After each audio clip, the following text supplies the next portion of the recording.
Good morning all of you.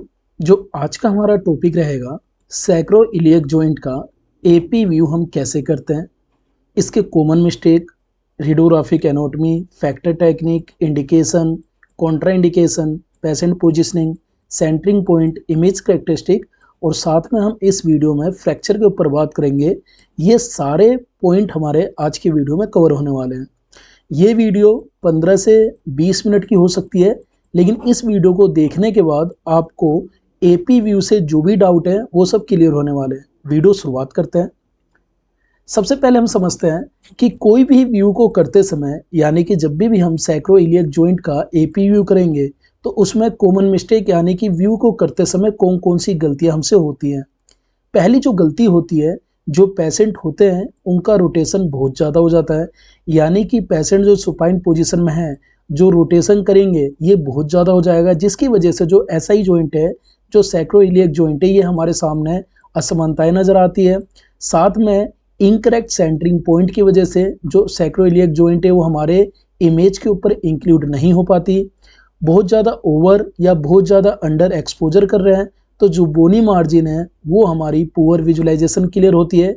Bony margin का मतलब जो हमारे पास स्ट्रक्चर है, जो हमारे सामने है, सैक्रोइलियक जॉइंट का जो व्यू देखने जा रहे हैं उसके चारों आउटलाइन वो हमारे सामने क्लियर नहीं होगी अगर बहुत ज़्यादा एक्सपोजर रहेगा या बहुत ज़्यादा कम एक्सपोजर रहेगा। तो अगर ब्रीथिंग कंट्रोल और साथ में इमोबिलाइजेशन नहीं हुआ तो हमें मोशन ब्लर जो होते हैं वो बहुत ज़्यादा होते हैं। साथ में पुअर कोलिमेशन की वजह से अननेसेसरी एक्सपोजर हमारे व्यू के ऊपर एक्सपोज होंगे। साथ में जो व्यू हमारी इमेज आएगी वो कहीं ना कहीं ख़राब आएगी।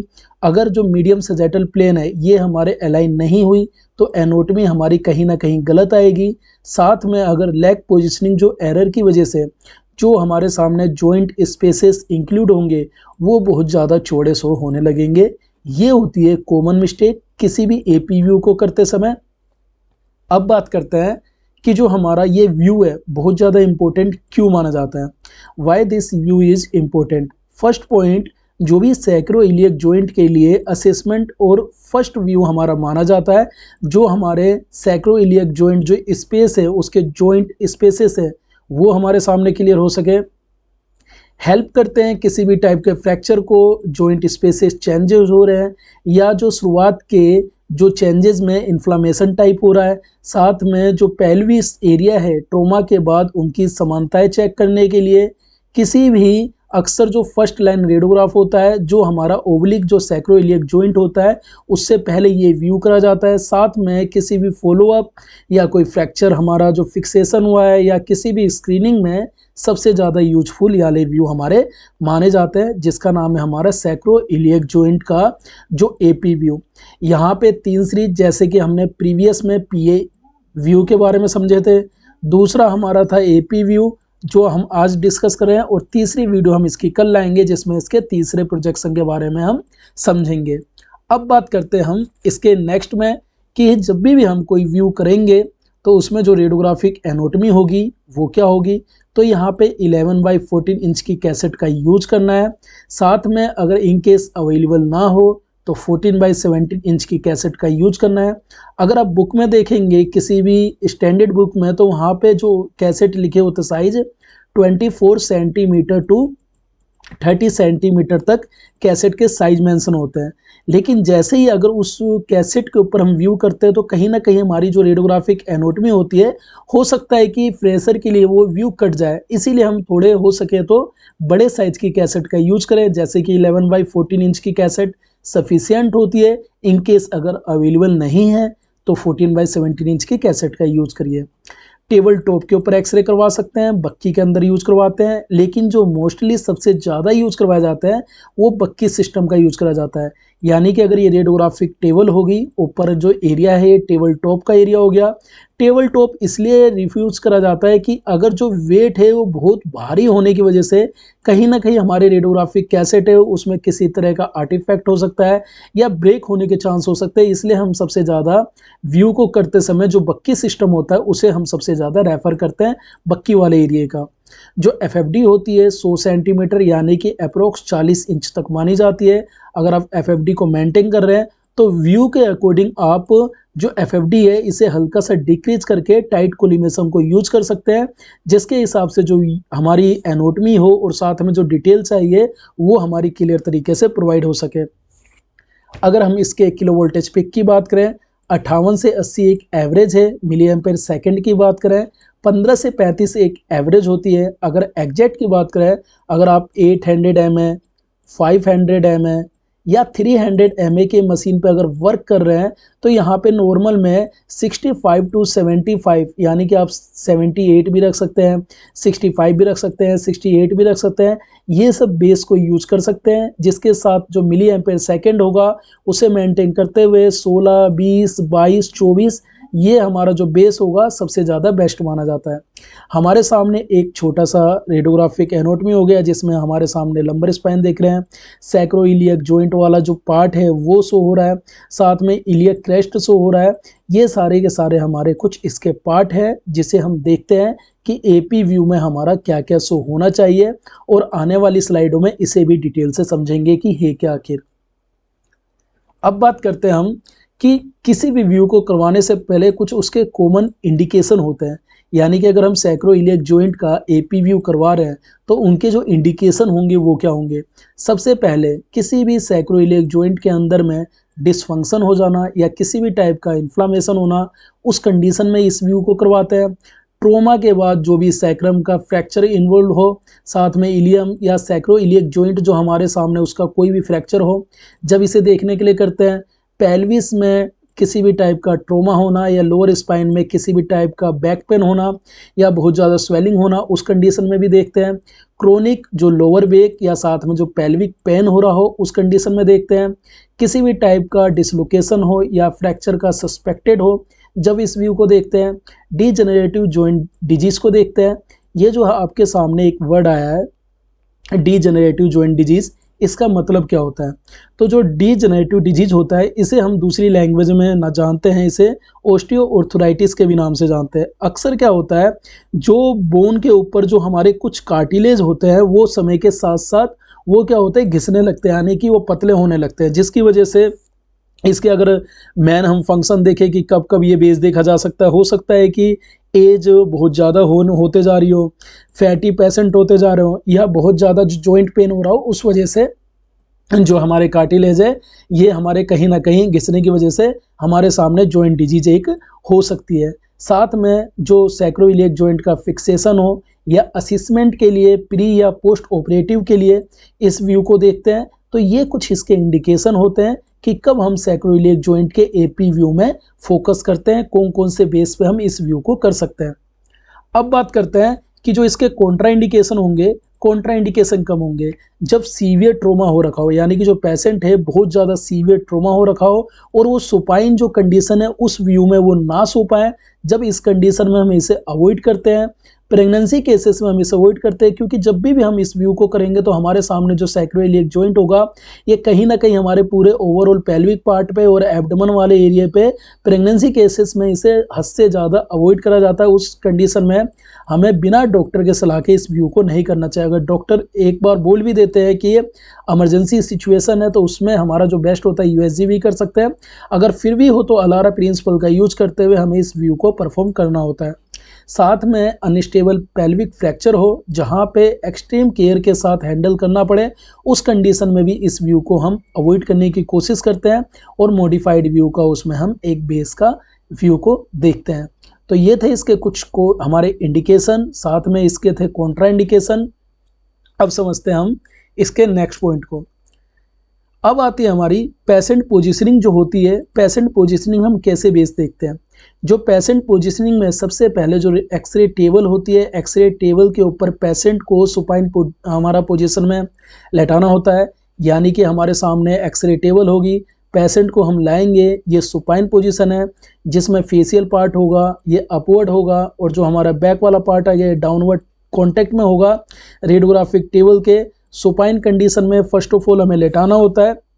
देन जो एमएसपी लाइन यानी कि मीडियम सेजेटल जो प्लेन है ये एक्सरे टेबल के कॉन्टैक्ट में सेंटर में होनी चाहिए, यानी कि जो ये लाइनिंग देख रहे हैं एक स्ट्रेट लाइनिंग के थ्रू जो भी हमारी एमएसपी यानी कि जो देखेंगे ये हमारा फोरहेड का सेंटर का एरिया, एमएसपी का एरिया, चेस्ट का एरिया, एब्डोमेन का नेवल वाला एरिया, ये हमारी सेंटरिंग जो पॉइंट है रेडियोग्राफिक टेबल के ऊपर अक्सर आप देखेंगे, फोकस करेंगे अगर ये रेडियोग्राफिक टेबल है तो यहाँ पे आपको एक लाइनिंग दिखेगी। उस लाइनिंग के अकॉर्डिंग हमारी एमएसपी जो है उसके सेंटर में होनी चाहिए व्यू को करते समय। लेग यानी कि जो पैर होंगे पूरे एक्सटेंडेड होंगे, आर्म होंगे, ये हमारे एब्डोमेन से दूर करना होता है। दूर क्यों करते हैं? आखिर जब तक अगर इसे हम दूर नहीं करेंगे एब्डोमेन वाले एरिया से तो कहीं ना कहीं हमारे हैंड का इस पे ओवरलैपिंग या शैडो हमारे सामने शो होगा। पेल्विस बिल्कुल भी रोटेटेड नहीं होनी चाहिए। इसके लिए हम चेक करते हैं कि जो हमारे सामने जो SAS यानी कि एंटीरियर सुपीरियर इलियक जो स्पाइन है ये दोनों समानताएं हों। यदि आपको ज़रूरत पड़े तो जो हमारा मोशन को प्रिवेंट करने के लिए पेशेंट को इमोबिलाइज कर सकते हैं। एक फोम पेड का हम यूज कर देंगे कहाँ पे, जो नी जॉइंट है नी जॉइंट के बेस पे कंफर्ट पोजीशन को लाने के लिए एक फोम पेड का यूज करते हैं और हमें एक पिल्लो का यूज करते हैं जो हेड का पोजीशन है उसके नीचे को मेंटेन करने के लिए। तो ये होती है इसकी जो हमारी पेशेंट पोजीशनिंग होती है वो बेस होता है। एक बार हम फिर से समझ लेते हैं। सबसे पहले हमें एक रेडियोग्राफिक टेबल के ऊपर पेशेंट को लाना है। सपोज हम नीचे एक छोटा सा इमेज बनाते हैं, ये हमारी रेडियोग्राफिक टेबल होगी, ये हम रेडियोग्राफिक टेबल होगी। रेडियोग्राफिक टेबल के ऊपर लाना है, पेशेंट को हमें मिड लाइन के अकॉर्डिंग लेटाना है। इसमें कांटेक्ट करना है कि जो एमएसपी लाइन है मिड लाइन के अकॉर्डिंग सेट हो। साथ में हमें ये चेक करना है कि जो हमारा पेल्विक पार्ट बिल्कुल भी रोटेटेड एरिया ना हो।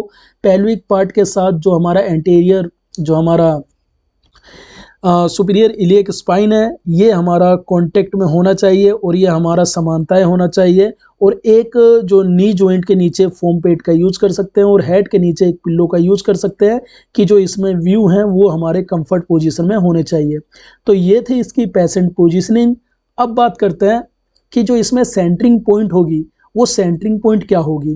तो हमारे सामने जो सेंटरिंग पॉइंट होगी वर्टिकल बीम का यूज करेंगे, यानी कि जो हमारा वर्टिकल है वर्टिकल बीम का यूज करेंगे। सेंटर रहेगा जो भी हमारा एंटीरियर सुपीरियर इलियक जो स्पाइन है इसके नीचे 2.5 सेंटीमीटर से 5 सेंटीमीटर के नीचे मिड लाइन के अकॉर्डिंग सेट करेंगे।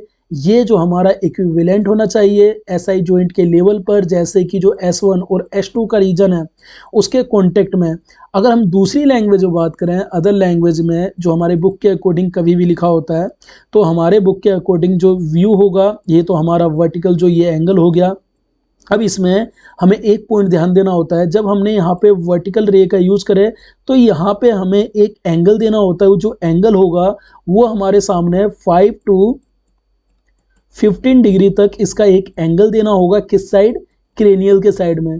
क्रेनियल का मतलब क्या होता है? अगर कोई भी ये लाइन है रेडियोग्राफिक टेबल का बेस हो गया, यहाँ से अगर हम वर्टिकल रे यूज कर रहे हैं तो अपर साइड में जो हेड वाला एंगल होगा और ये जो लोअर वाला एंगल होगा, तो अपर वाला हेड वाला एरिया हमारा क्रेनियल है। यानी कि जो ट्यूब का एंगल है ये देखेंगे ये अपर साइड में जा रहा है हेड की तरफ, यानी कि जो एंगल देखेंगे अपर साइड वाला ये हमारा होता है क्रेनियल का बेस। तो हमें जो क्रेनियल के बेस पे होता है 5 से लेके 15 डिग्री तक क्रेनियल एंगल देना पड़ता है। डिपेंड करता है कि जो पेशेंट मेल है या फीमेल है। फीमेल में क्या होता है? नेचुरल होता है, उसमें कभी कभी हमारा जो बेस होता है उसे हमें एक कोडेड एंगल से भी देख के चेक करना होता है। ये हमारा होता है सेंटरिंग पॉइंट। तो सेंटरिंग पॉइंट में सबसे ज़्यादा जो मेन फोकस है वर्टिकल बीम का यूज करेंगे। जो इसकी सेंटरिंग पॉइंट रखेंगे जो हमारा सिम्फिसिस जो प्यूबिस वाला है उसके सुपीरियर बॉर्डर, साथ में जो इलियक स्पाइन के एंटीरियर सुपीरियर के बीच में उसके मिडवे बिटवीन में लाके इस पॉइंट को करेंगे। ओवरऑल अगर देखें तो हमारे सामने जो जॉइंट है एंटीरियर सुपीरियर इलियक स्पाइन का, इसके ओवरऑल 2.5 से लेके 5 सेंटीमीटर तक बेस पे हम इस पे इंक्लूड करेंगे। यानी कि हमारा जो पेल्विक रीजन हो गया एक्सिट ट्यूब का जो फोकस करेंगे, जो हमारे सामने इलियक स्पाइन वाला जॉइंट है इलियक स्पाइन के बेस पे इस व्यू को कंप्लीट करेंगे। अब बात करते हैं कि जो कोलिमेशन एरिया सेट होगा, कोलिमेशन में हमें क्या क्या इंक्लूड करना होता है। सबसे पहले जो बोथ एसआई जॉइंट है यानी कि सैक्रोइलियक जॉइंट्स ये हमारे सामने क्लियर होने चाहिए। सैक्रम साथ में जो इलियम है वो हमारे सामने एडजस्ट होने चाहिए। कोली में जो हमारा कोलिमेशन एरिया है यानी कि जो कोलिमेशन एरिया रखेंगे इसे टाइटली रखेंगे। क्यों? क्योंकि जो रेडिएशन डोज जो हमारी जा रही है उसे कम करने के लिए, साथ में जो इम्प्रूव कॉन्ट्रास्ट को करने के लिए हम इसमें कोलिमेट टाइटली यूज करते हैं। अगर हम फ्रैक्चर की बात करें कि हमारे सामने जो फ्रैक्चर शो होते हैं वो कौन कौन से होते हैं, तो सैक्रल का फ्रैक्चर हमारे सामने शो होता है एरिया में।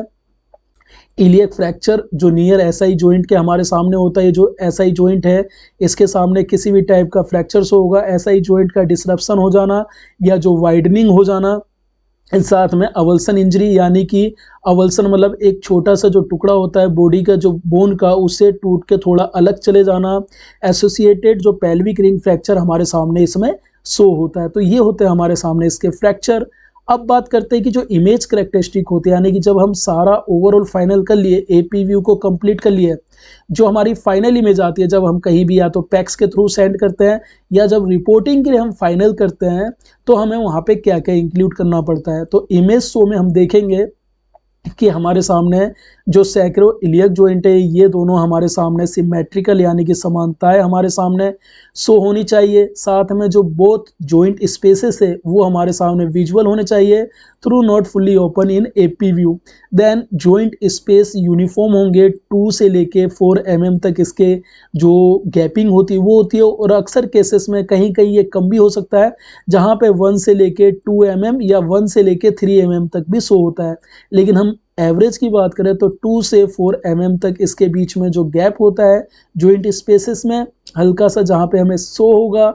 साथ में जो पेल्विक का रोटेशन बिल्कुल नहीं होना चाहिए, सैक्रम अलाइन होनी चाहिए प्यूबिक सिम्फिजी जो हमारा एरिया है उसके साथ में। एडिक्वेट कॉन्ट्रास्ट रखना है हमें, जो भी हमारे सामने बोन डिटेल हमारे सामने शो होंगे उसे चेक करने के लिए। तो ये हमारे सामने आज जो फिनिश होती है AP view sacro iliac joint का हम कैसे करते हैं, इस बेस को हमने कंप्लीट करें। एक बार हम रिवीजन कर लेते हैं कि जो हमारा ओवरऑल अभी तक समझे हैं वो हमें जल्दी जल्दी एक बार याद हो जाए। तो हमने इस वीडियो में हमने ये सीखे कि हमारे सामने कभी भी सैक्रो इलियक जॉइंट के एपी व्यू आते हैं तो कैसे करते हैं। कॉमन मिस्टेक में पेशेंट का रोटेशन हो जाना, इनकरेक्ट सेंटरिंग पॉइंट हो जाना, बहुत ज़्यादा एक्सपोजर, बहुत ज़्यादा कम एक्सपोजर का हो जाना, मोशन ब्लर का दिखना, पुअर कोलिमेशन का होना, एमएसपी जो एरिया होता है वो हमारे सेंटर लाइन में नहीं आती, जो लेग पोजीशनिंग एरर होती है वो हमारे सामने कहीं ना कहीं दिक्कत होती है। व्यू इंपॉर्टेंट इसलिए होता है क्योंकि सैक्रो इलियक जॉइंट के असेसमेंट के लिए बेसलाइन सबसे ज़्यादा विजुलाइजेशन देता है, डिटेक्ट करता है किसी भी जॉइंट स्पेसेस में चेंजेज हो रखे हो, किसी भी तरह की इन्फ्लामेशन हो रखी हो, या ट्रोमा के बाद जो पेल्विस की समानता है वो क्लियर करने के लिए अक्सर ये फर्स्ट लाइन रेडियोग्राफ होता है जो ओब्लिक एसआई जॉइंट से पहले करवाते हैं। फॉलोअप और स्क्रीनिंग में सबसे ज़्यादा यूजफुल माना जाता है। रेडियोग्राफिक कैसेट का यूज 11/14 इंच, 14/17 इंच, 10/12 इंच का कर सकते हैं। सबसे ज़्यादा बक्की में यूज करवाया जाता है। एफएफडी एरिया 100 सेंटीमीटर यानी कि 40 इंच तक अप्रोक्स होती है। अगर इसकी जो वैल्यू देखें 39.37 होती है, केवीपी 58 से 80 होती है, मिली एम्पेयर सेकेंड जो है 15 से 35 एक एवरेज है।